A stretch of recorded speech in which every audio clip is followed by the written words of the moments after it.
ಜಿಲ್ಲೆಯಲ್ಲಿ 10 ಸಲಗಗಳನ್ನು ಸೆರೆ ಹಿಡಿದು ಸ್ಥಳಾಂತರಿಸುವ ಕಾರ್ಯಾಚರಣೆ ಮೊದಲ ದಿನವೇ ಯಶಸ್ಸು ಕಂಡಿದೆ.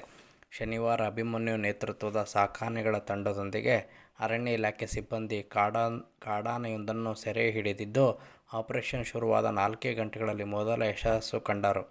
ಆಲೂರು ತಾಲೂಕಿನ ನಲ್ಲೂರು ಗ್ರಾಮದ ಸಾರಾ ಎಸ್ಟೇಟ್ನಲ್ಲಿ ಸಲಗವನ್ನು ಸೆರೆ ಹಿಡಿದು ಕ್ರಾಲ್ನಲ್ಲಿ ಬಂಧಿಸಲಾಯಿತು. ಎಸ್ಟೇಟ್ನಲ್ಲಿ ಒಂಟಿ ಸಲಗ ಇರುವುದನ್ನು ಖಾತ್ರಿಪಡಿಸಿಕೊಂಡ ತಂಡದವರು ಅಭಿಮನ್ಯು, ಕರ್ನಾಟಕ ಭೀಮ, ಧನಂಜಯ, ಸುಗ್ರೀವ, ಅಶ್ವತ್ಥಾಮ, ಪ್ರಶಾಂತ, ಹರ್ಷ, ಮಹೇಂದ್ರ ಸೇರಿ 8 ಸಾಕಾನೆಗಳೊಂದಿಗೆ 3 ವೈದ್ಯರು ಹಾಗೂ ನುರಿತ ತಂಡದ ಅಧಿಕಾರಿಗಳು ಸಲಗವನ್ನು ಸೆರೆ ಹಿಡಿದರು. ಸೆರೆ ಹಿಡಿದಾಗ ಆನೆಯು ಬರಲು ಒಲ್ಲೆ ಎಂದು ಪ್ರತಿರೋಧ ತೋರಿತು. ನಂತರ ಅರಣ್ಯ ಇಲಾಖೆಯವರು ಆನೆಯನ್ನು ಕ್ರೇನ್ ಮೂಲಕ ಲಾರಿಗೆ ಹಾಕಿದರು. ನಂತರ ಆನೆಯನ್ನು ಮತ್ತಿಗೋಡು ಶಿಬಿರಕ್ಕೆ ಸಾಗಿಸಲಾಯಿತು.